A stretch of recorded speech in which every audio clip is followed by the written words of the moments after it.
নমস্কার বন্ধুরা, আমি Aniruddha Majumdar, art historian, art interpreter and সিম্বলজিস্ট।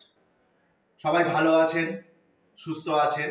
তো আজকে যে আর্ট ইন্টারপ্রিটেশনটা আমরা করব সেটা একটা প্রচণ্ড কন্ট্রোভার্সিয়াল সাবজেক্টটার নাম হচ্ছে ইউথ্যানাসিয়া বা মার্সি কিলিং, স্বেচ্ছা মৃত্যু। পেন্টিংটা দেখুন সবাই।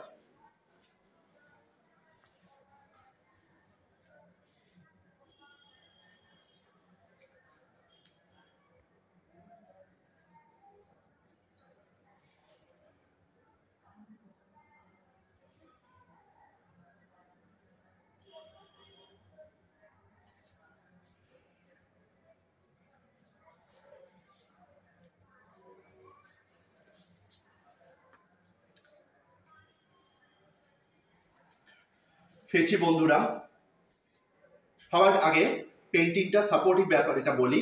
পেন্টিংটা বানানো হয়েছে ফুল স্কেপ কার্টিজ পেপারের ওপর। সাইজ হচ্ছে 33 ইঞ্চেস ইন্টু 22 ইঞ্চেস। ড্রয়িংটা বানানো হয়েছে ড্রাই প্যাস্টেলস দিয়ে। এবার আমি বলি ইউথ্যানাসিয়া সাবজেক্টটা আমি কেন চুজ করেছি। সবার প্রথম আমি যে জায়গাটা ধরবো সেটা হচ্ছে এভলিউশন বা বিবর্তন, পরিণতি, যে অতীত থেকে কি করে বর্তমান এবং ভবিষ্যৎ হলো। সেই জায়গায় যদি আমরা দাঁড়াই, এখানে আমরা দেখতে পারবো দ্য সোসাইটাল ট্রিটা।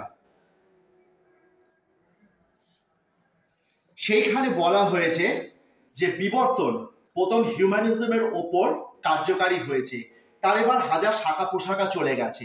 কোনো জায়গায় এসে গেছে ক্যাপিটালিজম, কোনো জায়গায় এসে গেছে বিজ্ঞান, কোনো জায়গায় এসে গেছে সোশ্যালিজম, লাস্ট জায়গা যেটা এসে গেছে সেটা হচ্ছে সোসাইটি। এবার সোসাইটির রূপ কিরকম? সোসাইটির রূপ হচ্ছে প্রেশার। সেই প্রেশারের জায়গাটায় দাঁড়িয়ে আজকে মানুষ এমন এমন পাপ করে বসছে যেটা নিয়ে যাচ্ছে তাকে ইউথ্যানাসিয়া বা মার্সি কিলিং এর দিকে। অ্যাবর্শন, রেপস, তারপরে ইউথ্যানাসিয়া, পারভার্সন, পোর্নোগ্রাফি, সব জায়গা থেকে নিয়ে আজকে মানুষ জর্জরিত। তো বন্ধুরা, আমি সাবজেক্টটার দিকে এবার ডাইরেক্ট যাচ্ছি। এখানে দেখানো হয়েছে একটা মেয়ে মানুষকে। তো এখানে কেন হঠাৎ আমি মেয়ে মানুষকে রিপ্রেজেন্ট করলাম, ছেলেকে কেন রিপ্রেজেন্ট করলাম না? যদি আমরা চাইনিজ ফিলোসফিতে যাই, ইন অ্যান্ড ইয়াং, ইন হচ্ছে মেয়ের দিকটা, ফেমিনাইন সাইড, ওয়ারাস ইয়াং হচ্ছে মাস্কুলাইন সাইড। তো ইমোশনাল সাইড যেটা, সেটা রিপ্রেজেন্ট করছে একটা ওম্যানকে দিয়ে। তো মানুষের মধ্যে এরকম দুটো সাইড আছে, একটা ফেমিনাইন আর একটা মাস্কুলাইন। তো যখনই সে বলছে ইউথ্যানাস্টিক বিহেভিয়ার, তখন সে ফেমিনাইন দিকে পরিণত হচ্ছে।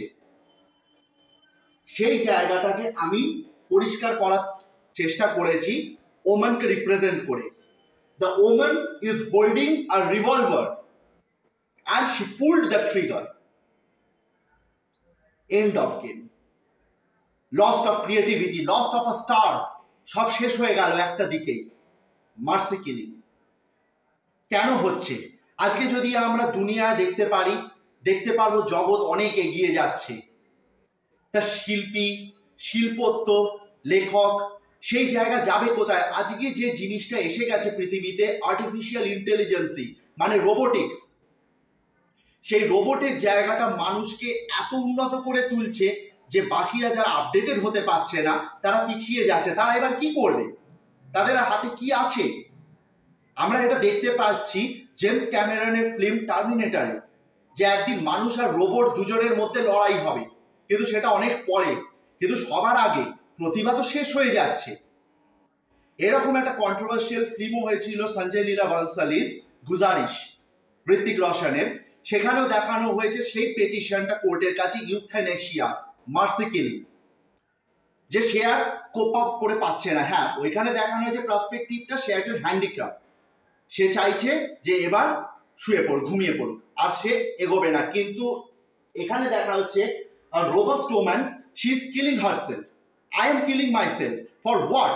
রিজনটা কি দাঁড়াচ্ছে? রিজনটা একটাই জায়গায় এসে দাঁড়াচ্ছে যে I could not stand tall with the growing technological advances of the world. Few মানুষের হাতে সেই জায়গাটা রয়েছে, তারা সেটা অপারেট করতে পারছে, বাকিরা সেটা পাচ্ছে না। মানুষের মধ্যে স্ট্রেংথ আর উইকনেস থাকতেই পারে। জায়গাটাকে ওই ভাবে তুলে এভলিউশনের সাথে ম্যাচ করে আমি এই পেন্টিংটাকে ক্রিয়েট করেছি। একদম সিম্পল পেন্টিংটা হয়েছে, কিন্তু প্রচন্ড কমপ্লেক্সিটি, প্রচন্ড কন্ট্রাইন্ডিকেশন সব মিলিয়ে এই জায়গাটাকে পরিষ্কার করে আমি তুলেছি। এবার যদি আমরা দেখি ব্যাকগ্রাউন্ডটা দেখানো হচ্ছে মিউটেড কালারে, the muted green, the muted ochre, মানে একটা ডেথের সিম্বলিজমস আমি এখানে তুলে ধরছি। কিন্তু এটা সুইসাইড নয়, না, সে সুইসাইডাল নয়, সে হচ্ছে এমন একজন প্রার্থী যে বলছে যে আমি এবার নিজেকে শেষ করে দিই, কারণ আমি অ্যাডভান্স করতে পারলাম না। কার্ল মার্ক্সের যদি কমিউনিস্ট ম্যানিফেস্টোতে আমরা দেখি, দ্য এক্সিস্টিং সোসাইটি, সেইটা is the history of class struggle. তাহলে ক্লাস স্ট্রাগল তো আজকে আর হচ্ছে না, আজকে টেকনোলজিক্যাল স্ট্রাগলে দাঁড়িয়ে যাচ্ছে।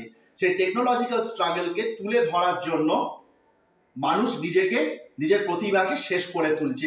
I am killing all my talents, সেই জিনিসটাকে রিপ্রেজেন্ট করেছি আমি একটা হিউম্যান ফর্ম দিয়ে। আশা করি বন্ধুরা আপনাদের ভালো লাগলো। যদি কোনো প্রশ্ন থাকে, কমেন্টস থাকে, অবশ্যই আপনারা লিখে পাঠান, আমি সেটা জবাব দেওয়ার চেষ্টা করব। ভিডিওটা ভালো লাগলে লাইক করুন, শেয়ার করুন, সাবস্ক্রাইব করুন, আরো মানুষের কাছে পৌঁছে দিন এবং এই প্রশ্নটা সামনে রাখুন, কে দাঁড়াবে, science, technology, robotics or humanism. ধন্যবাদ।